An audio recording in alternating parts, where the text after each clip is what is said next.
Buenas, en la clase de hoy vamos a ver qué es un material y para qué sirve. Normalmente la mayoría de objetos que coloquéis en un videojuego o en una escena querréis que luzcan lo más parecidos al mundo real o que se asemejen a algo que el usuario le sea familiar. Aquí es donde entra en juego la palabra material, ya que el material que asignéis a cualquier objeto en una escena en pantalla servirá para determinar cómo la superficie de este objeto va a lucir, ¿vale? En términos del material hay que tener en cuenta cuatro palabras, ¿no? Cuatro conceptos, cuatro ideas.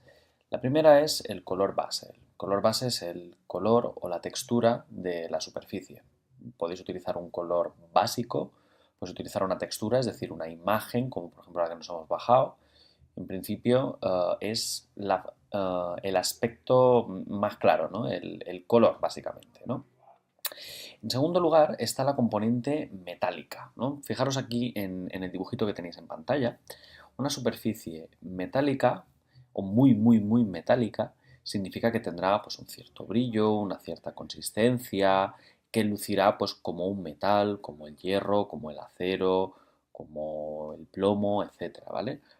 Entonces, la componente metálica debe ser muy elevada para este tipo de materiales. Si vais a diseñar una espada, si vais a diseñar, no sé, un portátil como un Mac, ¿no? Que es muy metálico, muy con este aspecto, no sé, un cuchillo, las balas de una pistola, etcétera, deben tener una componente metálica muy elevada, ¿de acuerdo? La segunda, o la tercera mejor dicho, es la componente especular. La componente especular controla el brillo de superficies no metálicas. Pensad que si una superficie es metálica, por sí misma ya brilla, ya tiene un brillo, ya se le presupone una cierta especularidad, un cierto reflejo de la luz, etc. En superficies no especulares, por ejemplo, yo que sé, una mesa, una pared, por aquí detrás tengo cosas que en principio no son especulares, ¿no?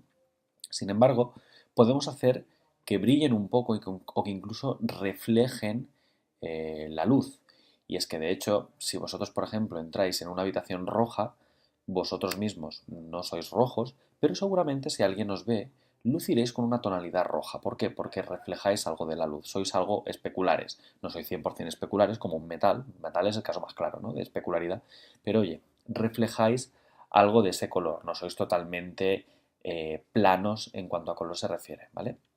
Entonces, si tenéis, yo que sé, un objeto cerámico, ¿vale? La cerámica que está muy pulida suele tener un valor alto de especularidad. Mientras que si, por ejemplo, pues tenéis algo como, no sé, un jersey, ¿no? Ropa, lana, algodón, pues suele tender a ser mucho menos especular. Es mucho, casi no tiende a reflejar tanto la componente luminosa. Y por último, la que tenéis más a la derecha, la componente de rugosidad. Si tenéis la rugosidad al máximo, objetos que son muy rugosos tienden a no reflejar nada de luz. Esto es debido a que por la propia morfología del objeto, al haber rugosidad, cuando incide un rayo de luz y esta rebota, pues como que es rugoso no sale el 100% de la luz reflejada en el objeto, sino solo una pequeña parte. Y la verdad es que es el último de los componentes, ¿no? ¿Qué cosas, por ejemplo, no son nada, que son muy rugosas y por tanto no reflejan casi nada de luz? Una roca, la madera, el plástico, pero no plástico pulido, ¿no? Es decir, la idea es esa, ¿no? La roca y la madera, la ropa, la lana otra vez, ¿vale? Todo lo que en la vida real sería rugoso, queréis representarlo de este modo.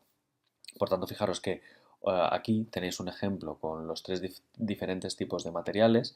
Un material con alto valor metálico, el primero. El segundo, un material con alto valor especular, que refleja mucha luz sin llegar a ser metálico. Y el último con un alto valor de rugosidad, donde veis que la cantidad de luz reflejada es mínima, ¿no? Entonces podemos jugar con este tipo de valores, con estos valores en el caso de un material y definir casi cualquier tipo de material en los objetos que añadamos en nuestro videojuego, ¿no? Entonces, hasta aquí la parte más teórica, ¿no?